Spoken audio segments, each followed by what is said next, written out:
السلام عليكم ورحمه الله وبركاته. رجعنا لكم النهارده بالاخت الصغيره خالص في مجموعه فولكس فاجن. النهارده معانا السكودا فابيا الجيل الثاني منها، والمهمه جدا هتلاقي كتير جدا في سوق المستعمل اللي اتباع منها كتير جدا، وذلك انها قيمه مقابل سعر، حاجه كويسه تاخد فيها الميكانيكا بتاعت فولكس فاجن لكن تقفيل شيكي، خلينا نقوله يعني مختلف شويه. فتعالوا نشوفوا هي عامله ازاي.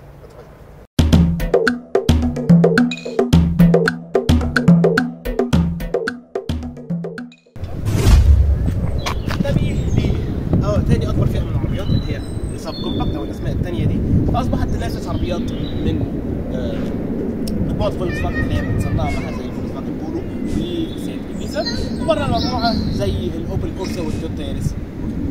الى هذه اللحظه هي لازم منها بالظبط 4 اجيال.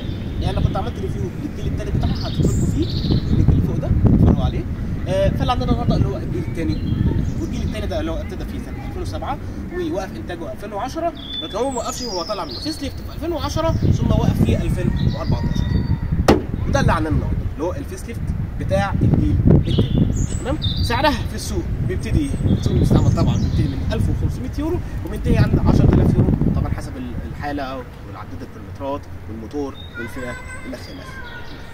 قبل ما نكمل حابب افكركم دايما ان احنا مقسمين الفيديو لمجموعه من الفصول تقدر توصل لها انك تدوس على كلمه اوفر فيو الموجوده تحت، هيطلع لك كل الفصول هنا لو انت على الكمبيوتر، تحت لو انت على الموبايل. اذا كنت بتدور على تقييم لعربيه معينه اكتبها لنا في اكتبها في السيرش بتاع اليوتيوب، اكتب كلمه دليلك هتطلع لك ان شاء الله، ولو ما طلعتش اكتبها لنا في الكومنتات تحت يا جماعه واعملها لنا. وكالعاده طبعا ما كنتش لسه اشتركت معانا في القناه يا ريت تشترك وتفعل زر الجرس عشان نقول لك اول ما ننزل ان شاء الله السكودا فابيا الجيل الاول او الرابع. يلا بينا.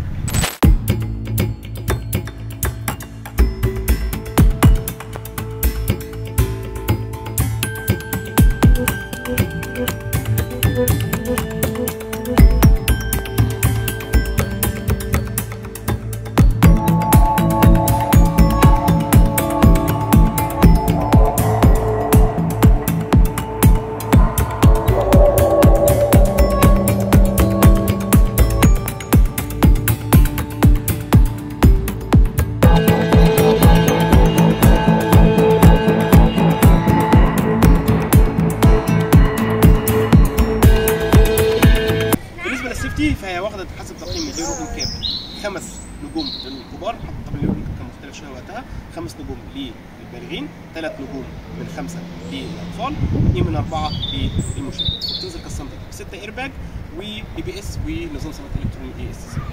طيب الاضافات اللي بتنزل الصراحه كتيره جدا لانها عربيه منتشره جدا في السوق المستعمل وحققت نجاح والله كويس جدا. زي ما قلت ما كانت فولكس فاجن لكن تقفيل مختلف شويه، جريد اقل حاجه بسيطه من الفولكس فاجن العادي. تمام؟ طيب دي بتنزل بالفابيا هاتشباك العاديه اللي عندنا النهارده، بتنزل ستيشن، ودي العربيات القليله جدا اللي في فئه السب كومباكت اللي بتنزل بعربيه ستيشن فيها شنطه اكبر عشان اللي عايز شنطه. بتنزل برضه حاجه اسمها الفابيا هاتشباك ار اس ودي الرياضيه بتاعت الهاتشباك، وبتنزل بالستيشن ار اس ودي الرياضيه بتاعت الستيشن. في واحده اسمها السكاوت دي بتنزل نسخه 4 باي 4 وبتبقى مرفوعه شويه عن الارض عشان اللي عايز يطلع اوف رودنج، وواحده ثانيه اسمها الرومستر ودي النسخه الام بي في الصغيره بتاعتها. اما عن فئاتها اللي بتنزل فهي بتنزل بفئات كتير او كانت بتنزل. اول واحده خالص اللي هي الاكتف، ودي بتنزل بجنود 15 بوصه حديد، كل حاجه فيها بتبقى يدويه جوه، الشبابيك المرايات وفاضيه خالص من جوه، بيبقى فيها بس سماعتين. تاني واحده الامبيشن، ودي اللي عندنا النهارده، بيبقى فيها الجنود ال 15 بوصه السبور اللي هو الويلز، بيبقى فيها تكييف من جوه، فيها الكراسي اللي ورا 60 40، فيها كروز كنترول، وبيبقى فيها 6 سماعات. اللي بعديها على طول الهيليجانز اللي بيبقى فيها 16 بوصه الالو ويلز والسبور طبعا، بيبقى فيها فجات اماميه وفيها المالتي فانكشن ويل والسبيد ليميتر، كذلك برده شويه ستايلنج مختلفه. واخر حاجه خالص بطبيعه الحال دايما في كل السكوادات الفابيا بتبقى المونت كارلو، ودي اللي هي شيك جدا، فيها الجنود 17 بوصه، فيها فرش مختلف شويه طبعا 17 بوصه السبور، كل الاضاءات فيها ال دي بالكامل، بيبقى فيها البانوراميك السان روف اللي فوق الازاز. تمام؟ وشويه سبورت ستايلنج والكلام ده جوه تقفيل. واحده خمسه بتنزل هي ممكن تلاقيها في السوق المستعمل قليله قوي، اسمها جرين لاين، ودي بتبقى اللي هي صديقه للبيئه، يعني بيبقى فيها نفس الاكتف، ولكن بيبقى فيها شويه اضافات زياده حاطينها عليها وحسب الراجل طبعا، بس هي مش هتلاقيها كتير. التصميم من قدام بسيط جدا كده عادي خالص، مع الكبوت هنا في تجعيده بالجنبات مفرشحه لفوق كده زي نظام يعني معظم تصميمات سكودا.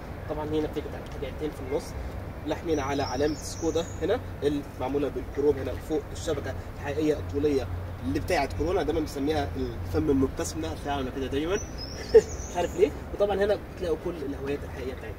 الاضاءات اللي عندنا كلها اضاءات هالوجين بالكامل سواء النهاريه او الاضاءات العاليه والواطيه. لكن طبعا مفيش سجات زي ما قلنا بتنزل بس في من ثالث هنا في ثاني فيها.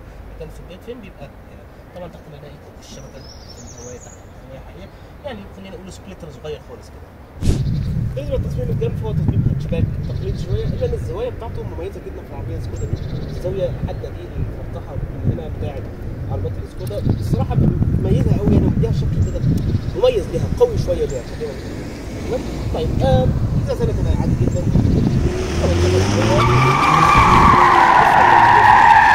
بيفرق حلو، مش عارف سمعتوها ولا لا، بيفرق ده بس ما علينا يعني. وينزل تحت على سكيدنج صغير هنا عشان الحمايه الجانبيه. الجلود طبعا 15 بوصه موضع الاسم، والمرايات هنا المرايات طبعا عاديه خالص، لكن بتقسم لونين وفي الاشارات هنا من ورا.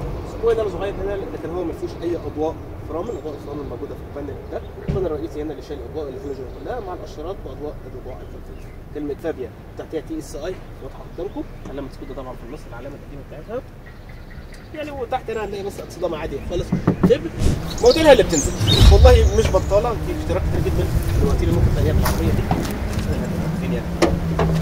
والله الموتور كبير الصراحه. بص هو هنا هو مقبض يعني، لكن هو الكبوت كويس جدا، فيه عزل حراري هنا. طبعا المواتير المكتوب هنا تي اس اي، نقول دلوقتي هو عباره عن ايه. هي هتلاقيها في السوق باختيارات ما بين 8 مواتير بنزين و5 ديزل وواحد او لا هو لا خلاص هم 5 ديزل بس. طيب بعض المواتير فيهم بتبقى 4 سلندر وبعض المواتير 3 سلندر. بالنسبه طبعا للمواتير البنزين، المواتير ديزل كلها طبعا بتبقى 4 سلندر كالسندر بيبقى فيها تربو. مواتير برضو البنزين في منها فيها تربو في منها ما فيهاش. طيب اللي عندنا النهارده اللي هو ايه اللي يهمنا، اللي هو ال 1.2 لتر تي اس اي. تي اس اي اللي هو نظام التربو سيرتيفايد انجكشن، اللي هو النظام بتاع فولكس فاجن في التربو، وده سعته 1200 سي سي، مربوط على نقل سرعات 5 سرعات مانيوال. بيولد معاك 84 حصان اللي هو اول واحد فيهم، و160 عزم نيوتن متر. سرعته القصوى 100 حوالي 171 كم في الساعه، بتسرع من 0 الى 100 في 11.8 من الثانيه، ومعدل حرقه للبنزين 5.2 لتر لكل لتر. شنطتها فتحت على مسكوت عادي خالص. المميز في الشنطه دي بصوا لما بتفتح كده هي الهيدروليكس بتاعتها تقيله شويه. هو انا عشان تيجي تنزلها حاطط لك زي ايه هاندل كده، هو غريب شويه يعني، حاسس ان هو حاجه قد كده عشان تقفل العربيه ما علينا. وهنا في شويه قماش من فوق برضو عشان الحمايه، يعني فيها نوع من النظافه الصراحه كويسه جدا. اما عن الشنطه فهنا في جروس تحميل متوسط الارتفاع، هتعمل شويه لما تطلع الشنطه بتاعتك مع السلامه. مساحه الشنطه التخزينيه 315 لتر، مربعه جدا واضحه وصريحه. مكان تخزين هنا، فيها مكان تخزين هنا، اضاءه من هنا، وفي خطاف صغير بينزل من هنا، في اماكن بنحط الشبكه من هنا ومن هنا. ولو بصينا تحت هنا هنلاقي طبعا هنا في مكان تخزين في العجله الستيب، لو كنت طبعا بعجله ستيب او عجله تصليح لو كنت ناقص. حاجه جميله برده في الشنطه دي، الرف اللي فوق ليه مجرى كده تنزله من ورا عشان يبقى ليه مكان تخزين. الا ان كميه الشنطه اللي انا مخزنها في الشنطه دي الصراحه يا جماعه تحفه، انا انبهرت الصراحه، انا فعلا انبهرت. اولا احنا قدرنا نحطه شنطه سفر كبيره، شنطتين متوسطتين، شنطه سفر صغيره، وشنطه ثانيه كاري اون صغيره بتاعت الطياره.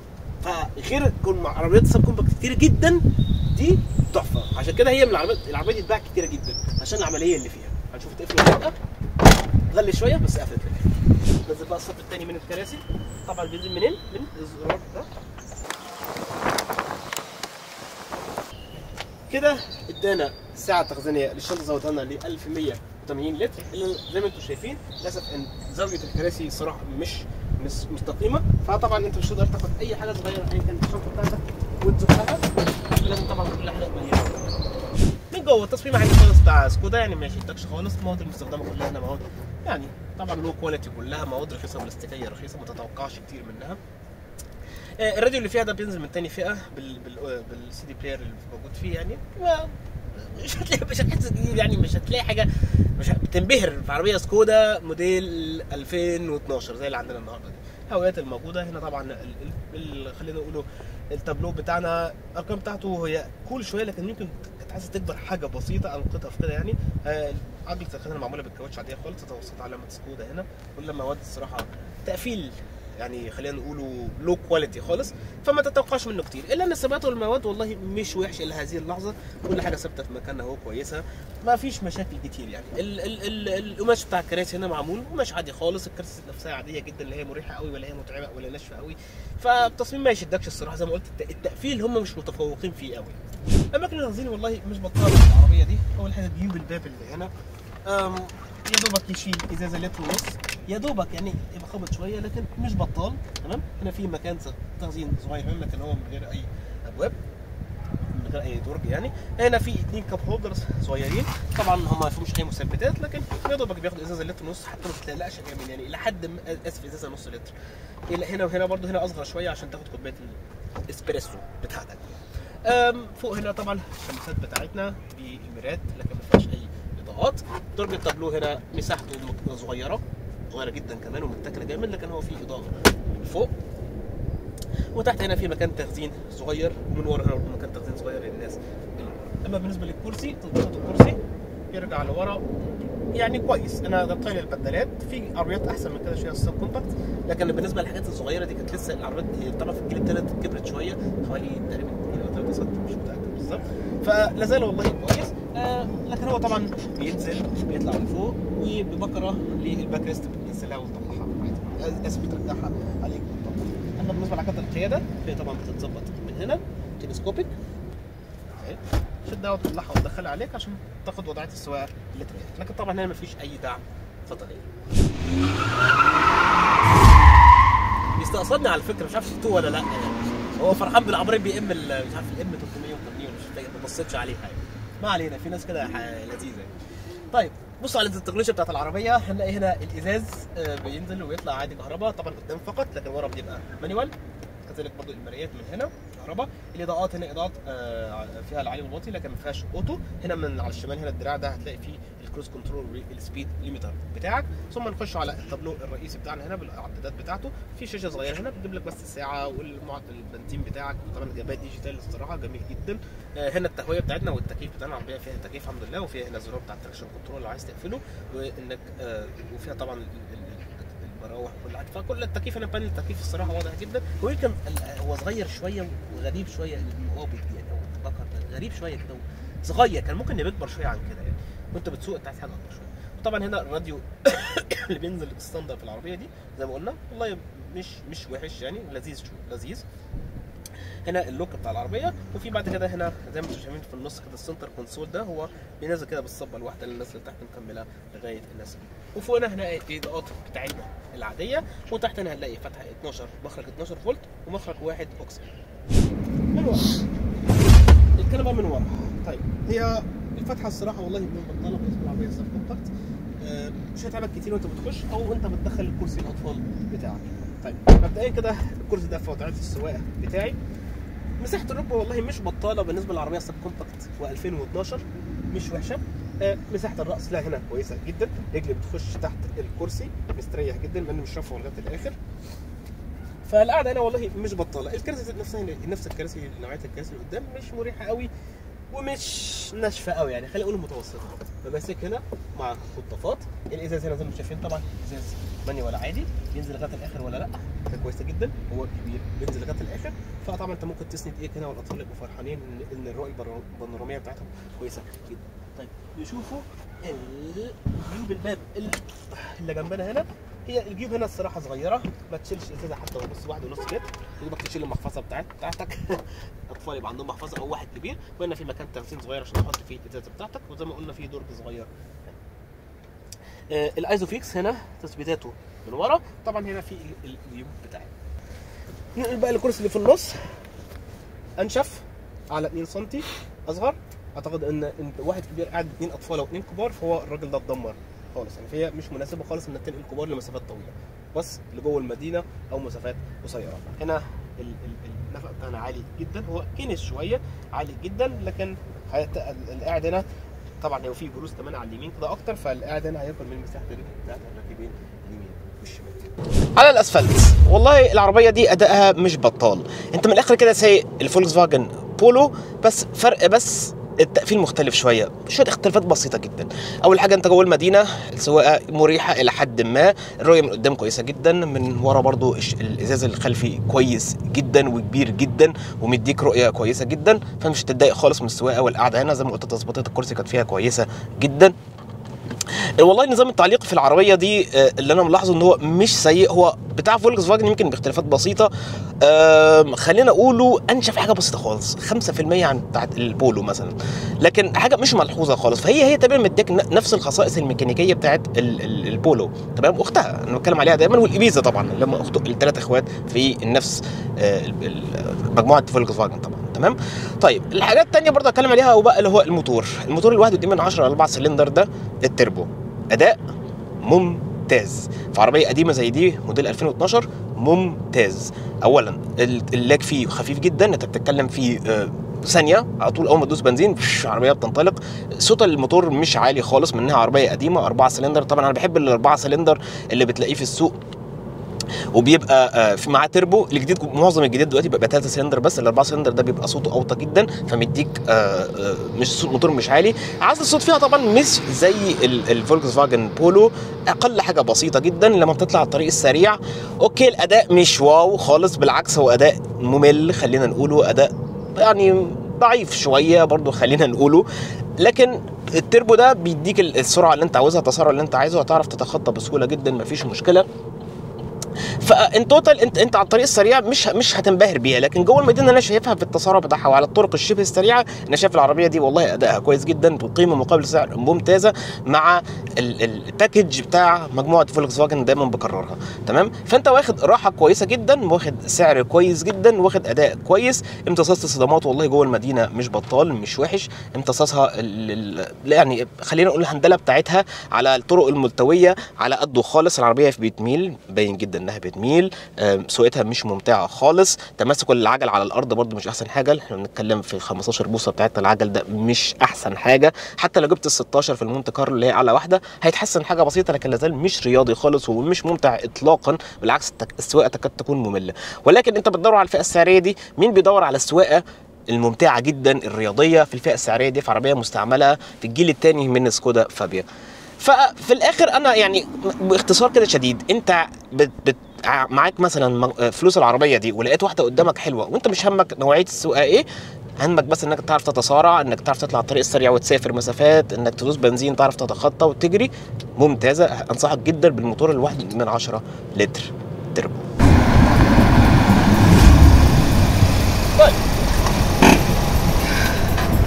خلينا نقول حاجه، انت خدت الميكانيكا بتاعت فولكس فاجن، خدت التقفيلات الموتور بتاعهم، الاداء بتاعهم، الجير شيفت بتاعهم، فاخدت سرعه الباكج كويسه جدا.